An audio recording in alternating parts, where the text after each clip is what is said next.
शब्दों को एक तर्कपूर्ण और अर्थपूर्ण क्रम में व्यवस्थित करें।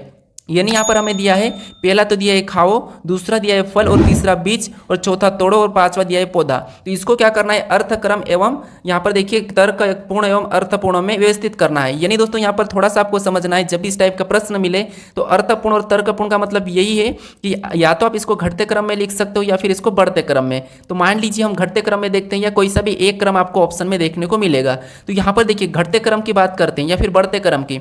अगर बढ़ते क्रम की बात करते हैं तो यहाँ पर देखिए सबसे पहले क्या होगा, एक बीज होगा, यानी तीसरे नंबर वाला पहले लेंगे। ठीक है, तो तीसरे वाला पहले लेंगे। उसके बाद जब बीज होगा तो वो क्या बनेगा, एक पौधा बनेगा। तो फिर कौन सा लेंगे, हम पांचवा लेंगे। फिर पांच के बाद पौधे के बाद क्या होगा, तो पौधे के बाद होगा फल, तो हम दूसरे नंबर वाले को लेंगे। ठीक है, और फल के बाद क्या होगा, तोड़ना, तो हम चौथे नंबर वाले को लेंगे। और तोड़ने के बाद क्या होता है, खाना, तो हम क्या करेंगे, लास्ट में पहले नंबर वाले को लेंगे। ठीक है, तो ऑप्शन में देखिए यहाँ पर 35, 24, 1 कहाँ पर लिखा है, तो ऑप्शन नंबर हमें यहाँ पर देखिए कहाँ पर दिया है, ए में दिया है। ठीक है, तो ऑप्शन नंबर ए हमारा यहाँ पर सही जवाब होगा। अगर इसी को हम घटते क्रम में लिखते हैं तो फिर सबसे पहले एक नंबर आता है। ठीक है, लेकिन ऑप्शन में देखिए एक नंबर कहीं भी नहीं है। ठीक है, तो इसीलिए यहाँ पर तो बढ़ते क्रम में ही लिखा है। ठीक है, तो ऑप्शन हमारा ए वाला सही होगा। अगर कभी कभी आप सोचते हो कि अगर आप इसको बढ़ते क्रम में लिख लेते हो और ऑप्शन में नहीं मिलता तो फिर आप क्या करते हो कि प्रश्न तो गलत आया है, एग्जाम ने प्रश्न को गलत दिया था, लेकिन नहीं, आपको इसको घटते क्रम में भी देखना है। ठीक है, अब चलिए हम बढ़ते हैं प्रश्न 12 पे। अब 12 नंबर का प्रश्न दिया है। प्रश्न कह रहा है कि एक डिजिटल घड़ी में 7:40 का दर्पण प्रतिबिंब क्या होगा।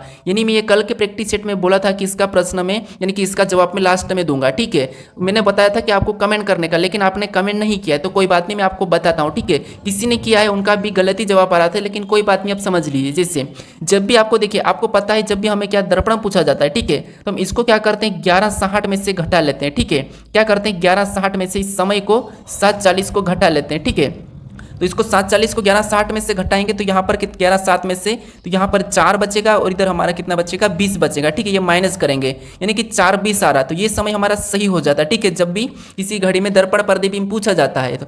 लेकिन यहाँ पर थोड़ा सा प्रश्न को समझना है आपको। ठीक है, प्रश्न ये कह रहा था कि यहाँ पर डिजिटल घड़ी में क्या कह रहा था, डिजिटल घड़ी में कहा था। ठीक है, तो डिजिटल घड़ी में कोई सुई नहीं होती है। ठीक है, तो इसलिए यहाँ पर कि दर्पण प्रतिबिंब भी नहीं बनेगा, यानी कि ज्ञात नहीं किया जा सकता, क्योंकि डिजिटल घड़ी में कोई सुई नहीं होती है, तो वहां पर दर्पण बिंब का कोई ज्ञात नहीं किया जा सकता। इसीलिए जो ऑप्शन आपने बी वाला लगा रहे थे, ठीक है, ये तो गलत हो जाएगा, क्योंकि यहाँ पर डिजिटल घड़ी कहा था, तो इसीलिए इसका सही जवाब होगा यहाँ पर ज्ञात नहीं किया जाता।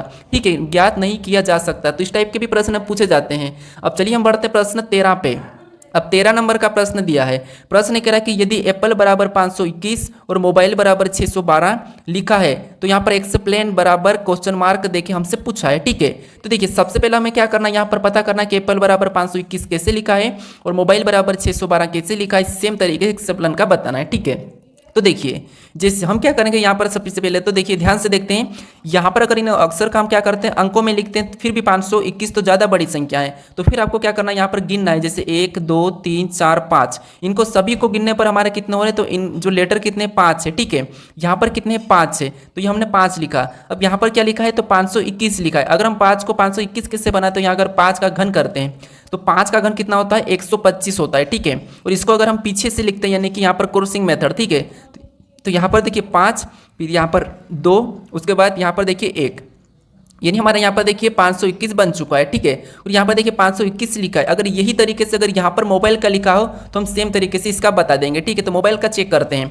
अब यहाँ पर देखिए 1 2 3 4 5 6, यहाँ पर टोटल कितने 6 लेटर है। ठीक है, और 6 का क्या करना है, घन करना है, तो 6 का घन कितना होता है, 216 होता है। ठीक है, और इसको भी हमें क्रॉसिंग मेथड में लिखना है, 6 उसके बाद 1 फिर उसके बाद 2, तो यहाँ पर देखिए ये भी 612 बन चुका है और यहाँ पर 612 दिया है। ठीक है, तो इसका मतलब ये है कि हमें क्या करना है, अक्षर को काउंट करना है, उसका घन करके उसको उल्टा लिखना है। जिससे यहाँ पर काउंट करते हैं 1 2 3 4 5 6 7 8, यहाँ पर टोटल हमारे कितने 8 है। अब हमें क्या करना है, 8 का तो घन करना है। ठीक है, अब 8 का घन कितना होता है आपको पता होना चाहिए, कितना होता है 512 होता है। ठीक है, और इसको क्या करना है, उल्टा लिखना है, तो 2 को आगे लिखेंगे तो ये 2 हो जाएगा, फिर 1 को तो वैसा ही लिखेंगे तो 1 वैसे यही रहेगा, और 5 को पीछे लिखेंगे तो यहाँ पर हमारा क्या हुआ, यहाँ पर देखिए 215। तो ऑप्शन में देखिए 215 कहाँ पर है, तो ऑप्शन नंबर हमें यहाँ पर बी में दिया है, तो ऑप्शन नंबर बी हमारा यहाँ पर सही जवाब होगा। ठीक है, तो यहाँ पर आपको सबसे पहले तो यही पता करना है कि जिस तरीके से यहाँ पर लिखा था वो यहाँ पर लिखा था उसी तरीके से इसका बताना है। ठीक है, अब चलिए हम बढ़ते हैं प्रश्न 14 पे। अब 14 नंबर का प्रश्न दिया है। प्रश्न कह रहा है कि एक पंक्ति में रवि बाएं छोर से 19वां है, यदि रोहन बाएं से 8वां है तब उनके बीच में कुल कितने व्यक्ति है। यानी दोस्तों यहाँ पर देखिए, यहाँ पर ये कहा है कि दो लड़के हैं, ठीक है, और उन एक लड़का जैसे रवि बाएं से 19वां है और रोहन भी बाएं से 8वां, यानी कि दोनों तरफ से बाएं बाएं का ही है, ठीक है, इनका स्थान। और पूछा है कि इनके बीच में कितने व्यक्ति है। तो यहाँ पर एक तो तरीका ये है कि आपको क्या करना है, जो 19 दिया है, ठीक है, इसमें इसका बाएं वाला स्थान 8वां है, इसको घटा लेते हैं, ठीक है। तो यहाँ पर 19 में से 8 को हम क्या करते हैं, घटा लेते हैं। तो यहाँ पर हमारे कितने बचते हैं, 11, और 11 में से एक को और घटाना, तब जाके आपका क्या होगा, यहाँ पर आंसर आ जाएगा, ठीक है, यानी कि 10 व्यक्ति।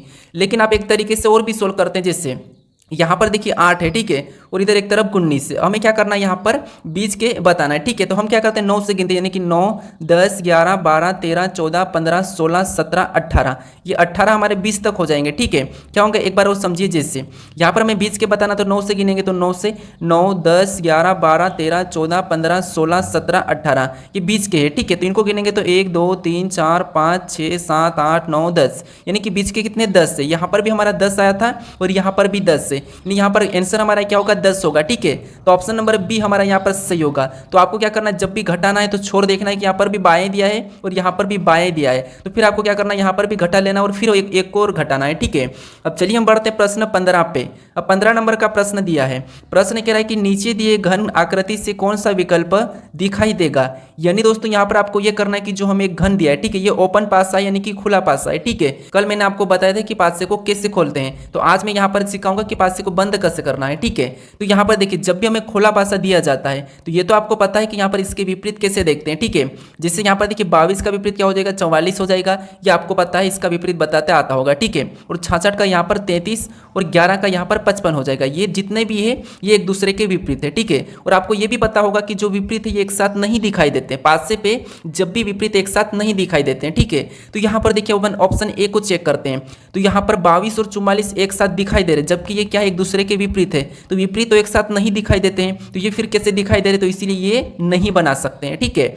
उसके बाद अब यहाँ पर देखेंगे तो 11 का विपरीत क्या है, 55 है, नहीं दिख रहा है। 44 का विपरीत 22 से नहीं दिख रहा है। 66 का विपरीत क्या है हमारा, 33 से, वो भी नहीं दिख रहा है, मतलब इससे हम बना सकते हैं, ठीक है। उसके बाद यहाँ पर देखिए, यहाँ पर 66 और 33 एक दूसरे के विपरीत है, लेकिन यहाँ पर एक साथ दिखाई दे रहे हैं, तो इसे भी हम नहीं बना सकते हैं। यहाँ पर हमारे 11 और 55 एक साथ दिखाई दे रहे हैं, लेकिन एक दूसरे के विपरीत है, तो ये भी हम नहीं बना सकते हैं। हमें कहा था कि कौन सा विकल्प बनेगा, ठीक है, दिखाई देगा, तो ऑप्शन हमारा यहाँ पर बी वाला सही जवाब होगा, ठीक है। अब चलिए हम बढ़ते हैं प्रश्न 16 पे। अब 16 नंबर का प्रश्न दिया है। प्रश्न कह रहा है कि दिए गए कथन को सत्य मानिए और बताइए कौन सा निष्कर्ष कथनों का तार्किक रूप से अनुसरण करता है। यानी आपको यहाँ पर जो कथन दिया है उसको सत्य मानना है, उसके बारे में निष्कर्ष क्या कहा हमें यह बताना है, ठीक है।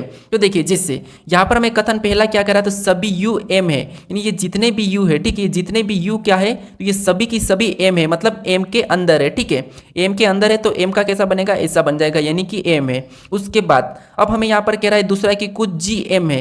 अब कुछ जी एम है, ठीक है, तो यहाँ पर हमें कहा कि कुछ जी एम है, तो जी मतलब यहाँ पर कुछ वाला ऐसा बन जाएगा, एम से बनेगा, ठीक है। तो ये कुछ जी क्या है, एम है। अब देखिए इसके बारे में निष्कर्ष क्या कह रहा है हमें ये देखना है। तो पहला निष्कर्ष कह रहा है कि कुछ जी एम है, ठीक है। अगर ये गलत कहा तो उसका गलत मानना है, सही कहा तो सही। अब देखिए कुछ जी यू है, यहाँ पर क्या कहा है कि कुछ जी यू है, तो यहाँ पर जी और यहाँ पर तो हमें कुछ नहीं दिख रहा है, तो इसीलिए ये तो गलत है, ठीक है। उसके बाद अब देखिए यहाँ पर कुछ जी एम है, यहाँ पर देखिए कुछ जी एम है, मतलब ये तो हमें दिख रहा है कि कुछ जी क्या है, एम है, मतलब ये दूसरा वाला क्या कह रहा है, सही कह रहा है, ठीक है। क्योंकि पहला वाला कह रहा है कि कुछ जी यू है, तो यहाँ पर जी और यू का कोई संबंध नहीं दिख रहा है, तो हमें यहाँ पर कुछ वाला कैसे लेंगे। लेकिन दूसरा कह रहा है कि कुछ जी एम है, तो यहाँ पर देखिए कुछ जी एम है, मतलब ये हमें दिख रहा है, ठीक है। तो ये वाला सही कह रहा है, मतलब यहाँ पर देखिए केवल हमारा निष्कर्ष दूसरा अनुसरण करता है, ठीक है। तो ऑप्शन नंबर हमारा यहाँ पर बी वाला क्या होगा, सही जवाब होगा। ये सिलीजम का प्रश्न है। अब चलिए हम बढ़ते हैं प्रश्न 17 पे। अब 17 नंबर का प्रश्न दिया है। प्रश्न कह रहा है कि यहाँ पर देखिए नीचे दी गई आकृति में कितने वर्गों की संख्या है। यानी दोस्तों यहाँ पर आपको वर्गों की संख्या बताना है। तो आपको पता है जब भी वर्गों की संख्या बताना है तो मैं आपको बताया था मेरा आकृति वाले वीडियो में कि कैसे बताना है। जिससे आपको कॉलम में संख्या लिखना है, यहाँ पर 1 लिखेंगे, फिर ये दूसरा है तो 2 लिखेंगे, यहाँ पर तीसरा है तो 3। सेम उसी तरीके से देखिए एक बार और बताता हूँ। यहाँ पर क्या करना है, 1 को लिखना है, फिर आपको यहाँ पर 2 लिखना है, फिर यहाँ पर आपको 3 कॉलम है, तो फिर वैसे ही ऊपर लिखना है जैसे 1, फिर यहाँ पर 2, फिर यहाँ पर 3, फिर यहाँ पर 4, फिर यहाँ पर 5, फिर 6, फिर यहाँ पर 7। हमारे इधर 7 कॉलम है। अब मैं आपको ये भी बताया था कि आपको क्या करना है, ऐसा लिखने के बाद फिर आपको क्या करना है, लास्ट से लास्ट वाले के साथ गुणा करना है, ठीक है। तो जैसे इसका और इसके साथ गुणा करेंगे तो देखिए 7 गुणे क्या करेंगे हम 3 कर लेंगे, ठीक है। उसके बाद फिर हम क्या करेंगे यहाँ पर 6 और 2 का भी आपस में गुणा कर लेंगे, ठीक है। क्या करना है, लास्ट से लास्ट वाली का ही गुणा करना है। फिर हम क्या करेंगे 5 और 1 का गुणा करेंगे तो 5 गुणे यहाँ पर 1 लिखेंगे, ठीक है।